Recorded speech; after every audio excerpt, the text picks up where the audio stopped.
Sou o Wagner Andrade, muito legal estar aqui de volta, enfim, eu participei da primeira turma do Startup Rio com a Bizu. A Bizu é uma startup de ciência e tecnologia para gestão de pessoas e recrutamento, é uma ferramenta de análise comportamental e a gente nasceu aqui no Startup Rio praticamente na primeira turma, a gente está entrando agora no edital da quarta turma, então é muito bom estar aqui de volta.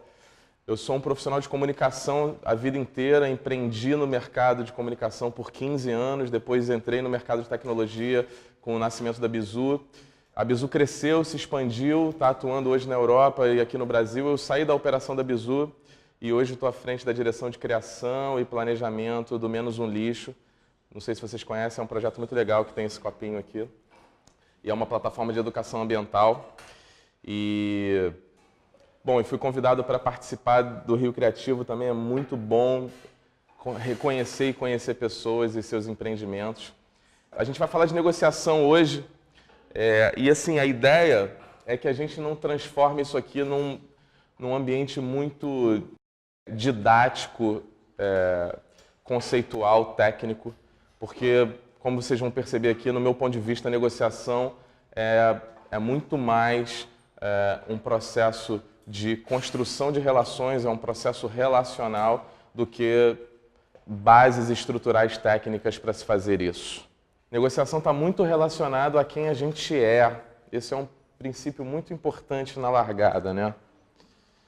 Eu vou propor um exercício aqui legal. Roda uns post-its aí, vai rodando para o lado, vai passando para o lado. Todo mundo tem caneta? Pega um bolinho que a gente vai usar algumas vezes. Cara, muito simples. O que a gente já sabe sobre negociação? Tipo, uma informação por post-it, não fica igual louco de escrevendo 400 post-it não, fica tranquilo. Mas assim, o que você já sabe sobre negociação? O que já vem na cabeça de vocês em primeira mão, assim, cara, negociação é isso, ou negociação passa por isso. Escreva de forma bem sintética, objetiva, o que você já sabe sobre negociação? Que já é uma etapa, ou um processo, ou um aspecto da negociação. E aí eu acho que a gente pode até usar o centro da sala, pode ser legal para rolar uma interação, a gente levantar um pouquinho, né? De manhã cedo é bom dar uma movimentada. Se vocês já conseguirem perceber o que vocês escreveram, é o início do processo, é o meio, é o fim. Entende-se de uma forma óbvia que o início é quando eu estou em contato com alguém que eu estou negociando alguma coisa. E o fim é quando eu chego a um acordo. Entendendo esses extremos, e a gente pode, de repente, até usar esse metal aqui, ó. Aqui é o início e aqui é o fim de uma negociação. Vem aqui vocês, cada um, e cola o seu post-it aqui. Ah, isso aqui acho que é durante o processo. O início é aqui, no seu pé, ó. Negociação começa aqui, ó. Tem gente que já está fechando o negócio aqui, ó. Início, meio e fim. Uma sinopse, boa. Botou aqui no início, é isso, um abre-alas da negociação.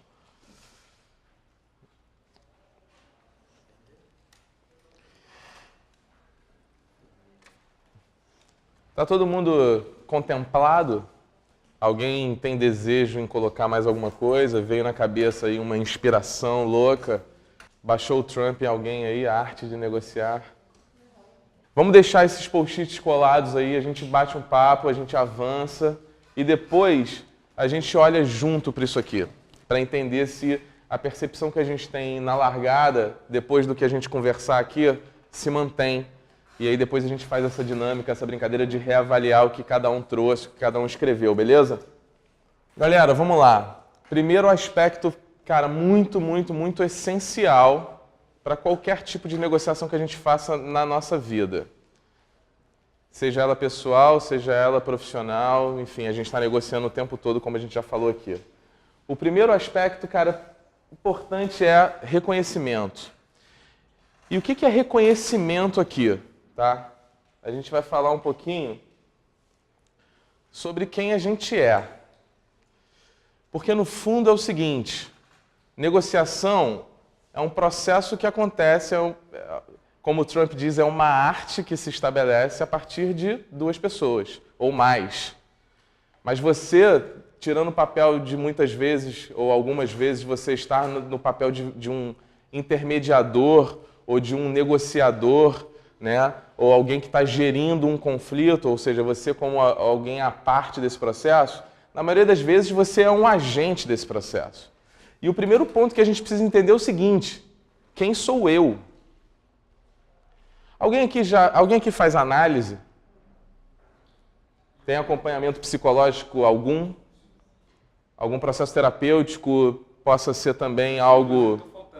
Tá faltando para estar aqui? Tá bom, tá tranquilo. Ela vai te perdoar. Pode ser uma psicanálise tradicional, pode ser algum processo de expansão de consciência, religião. Muitas vezes esses instrumentos nos ajudam a entender um pouquinho quem a gente é, né?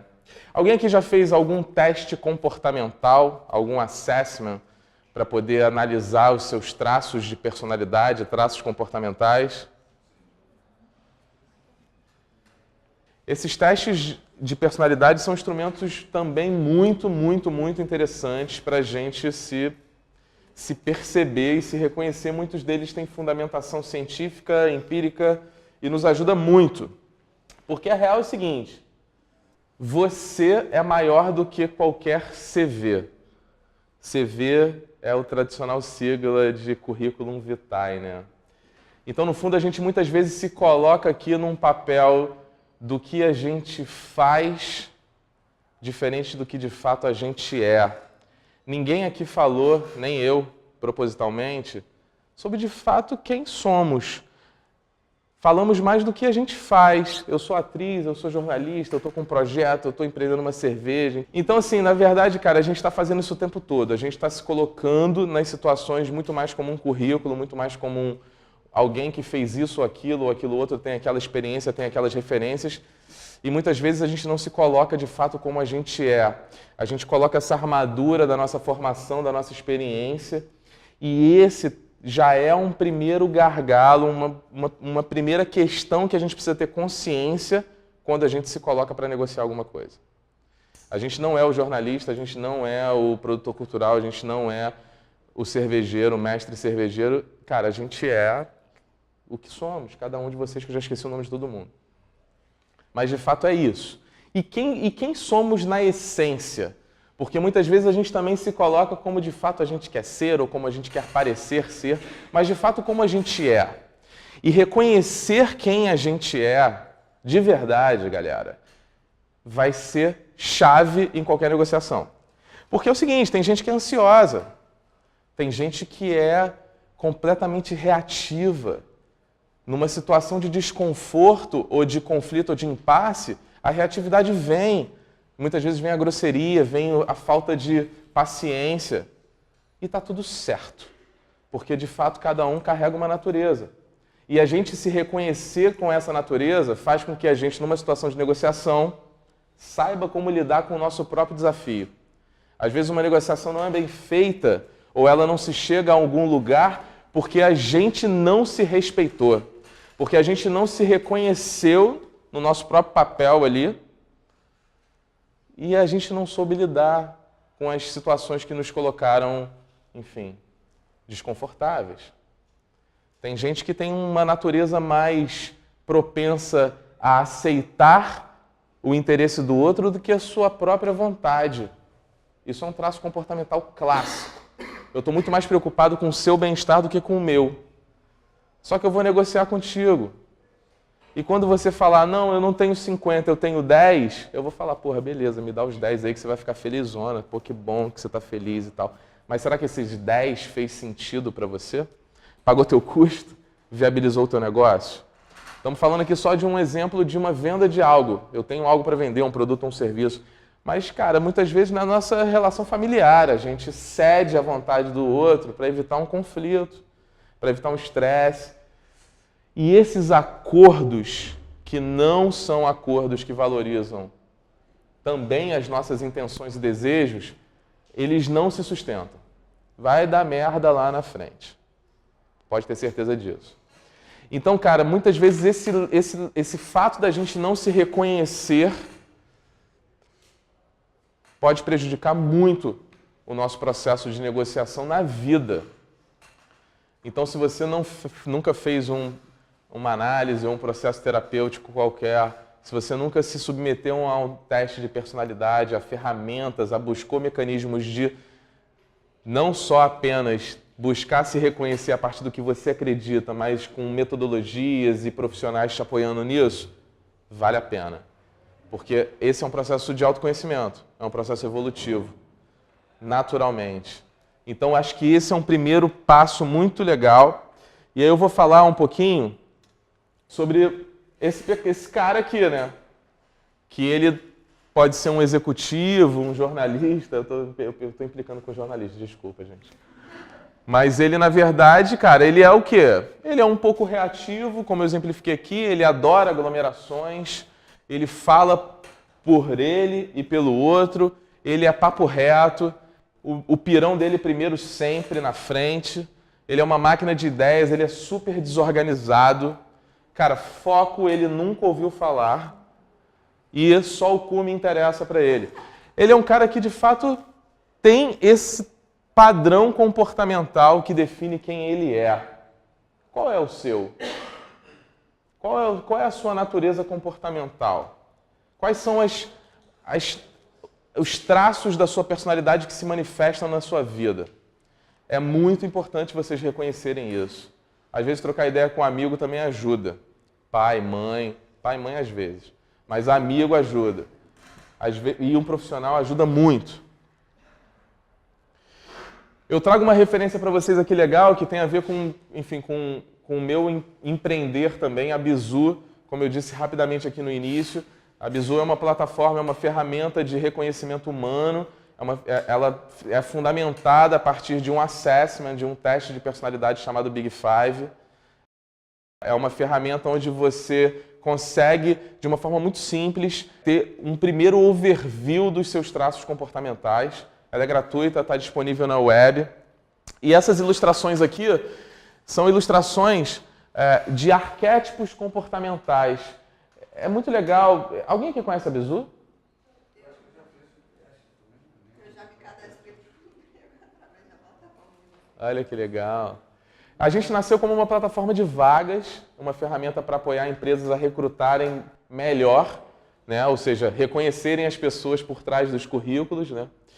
A gente deu uma pivotada no negócio, hoje a Bizu é uma ferramenta para gestão e para recrutamento também, mas não mais como uma plataforma de vagas, a gente mudou um pouco o produto, mas ele ainda está disponível no ar para que vocês possam se cadastrar. E quando vocês se cadastram, vai ter um assessment lá, um questionário super rápido de 48 perguntas, onde o resultado desse assessment vai ser uma combinação de 3 arquétipos. Essa combinação de 3 arquétipos é uma síntese de quem vocês são. Já é um primeiro indício legal assim, de você ler esse texto e se perceber e se reconhecer ali. Ele não vai ser uma resposta fatídica do que de fato você é, mas ele vai te trazer alguns insights e cruza essas informações com como vocês lidam no dia a dia. Pode ser um movimento super legal para vocês se perceberem. Só explicando um pouquinho melhor para vocês, e vocês vão entender isso num material que eu vou disponibilizar depois do curso. Basicamente, o Big Five, que é a metodologia que a Bizu usa, está pequenininho aqui, eu vou traduzir para vocês rápido, não vou ler tudo não. A gente está avaliando 5 traços de personalidade, tá? O primeiro é necessidade de estabilidade, que é o grau que você lida com situações adversas. Tem pessoas que são, num extremo, extremamente reativas, são aquelas pessoas que, tipo, cara, numa situação de conflito, ela já cresce, já se estressa, ela já, enfim, tem um ímpeto muito maior na relação. Do outro extremo, você tem as pessoas que são mais resistentes, mais resilientes, ou seja, são mais passivas, são mais tranquilas em situações de estresse. Não existe bom ou ruim, tá? O que existe é a diferença. Uma pessoa reativa, por exemplo, ela pode ser grosseira, ela pode ser agressiva demais numa relação. Mas, ao mesmo tempo, ela é super atenta. Ela está ali compreendendo os mínimos detalhes de um processo, de um diálogo, de uma negociação. Ela tende a compreender muito mais o contexto inteiro e saber se colocar melhor na situação do que o resistente, que apesar de ser uma pessoa mais tranquila e que tende a lidar naquela relação com mais tranquilidade, ela pode passar despercebida aspectos importantes numa relação, numa negociação, e isso não ser tão saudável. Extroversão é a coisa mais clássica, né? Cara, a pessoa extrovertida, a pessoa introvertida. Aqui, visivelmente, a gente tem esses perfis, né? Quando as pessoas estão se apresentando, é fácil você reconhecer quem é mais extrovertido, quem é mais introvertido, né? Lembrando que o Big Five tem uma coisa muito legal, que ele avalia também um range intermediário, né? Ou seja, ninguém é sempre essa polarização. Ninguém é reativo e ninguém é resistente. Ninguém é extrovertido, ninguém é introvertido somente. Todo mundo carrega um pouquinho de cada coisa, né? E originalidade tem a ver com a capacidade criativa. Existem pessoas que são exploradoras, que são pessoas máquina de ideias, criação, ideação, uma coisa atrás da outra, e blá, é uma loucura. Eu sou esse doido. Tem o preservador.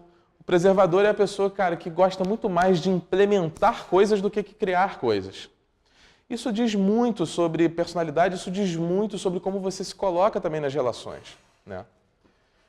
A acomodação tem a ver com aquilo que a gente falou de, tipo, eu estou muito mais interessado na vontade do outro do que na minha própria vontade. Então, o acomodador é aquela pessoa que tudo para o outro. Ele não se preocupa muito com si. E o desafiador é o cara que, cara, o meu primeiro, vamos embora numa negociação, numa relação, o que importa é o que eu vou ganhar com isso, o meu próprio interesse. De novo, não tem nada bom e nada ruim, são características que podem fazer sentido dependendo do contexto. E consolidação tem a ver com a forma como a gente faz as coisas. Existem pessoas concentradas, cara, que pessoa concentrada é ela, tá ali fazendo aquele negócio e ela só vai fazer alguma outra coisa quando terminar aquela. E flexível é aquele malabarista, né? Ó, ele tá aqui, ó, 7 projetos, 15 negociações, briga com os pais, e terminando namoro e começando um novo. Malabarista. Essa pessoa, ela eu sou essa pessoa aqui também flexível. O flexível, ele é aquele que, de fato, desbrava, né? Porque ele vai para dentro, ele tem uma velocidade, né? Mas é isso, tende a ser desorganizado, tende a ser completamente desfocado. E o quanto isso é bom ou ruim? Depende do que você faz, né? Se você é alguma pessoa, se você está numa posição de criação, por exemplo, essa natureza é fundamental. Mas se você precisa definir processos, organizar, operacionalizar algo no teu negócio, vai ser um desafio. E numa negociação, como é que você organiza e dá foco àquele processo? Qual é o ciclo de venda do meu negócio? Quanto tempo eu fico negociando, por exemplo, para fechar um negócio? Como é que eu sustento essa relação, né? Uma pessoa flexível tem desafios para isso. Ela já quer partir para negociar o próximo negócio, nem fechou aquele, né? Tem muito disso. Na Bizu, ao vocês fazerem o teste lá e ter como resultado os 3 arquétipos, vocês vão receber um PDF onde a gente faz uma análise, onde eu cruzo o que aquele arquétipo representa dentro dessas 5 forças. E aí vocês, com posse desse material, vocês vão poder analisar melhor se vocês são resistentes ou reativos, né? Se vocês são preservadores ou exploradores. E aí acho que pode ser uma boa largada para vocês revisitarem um processo de autoconhecimento ou vocês, a partir daí, iniciar essa jornada.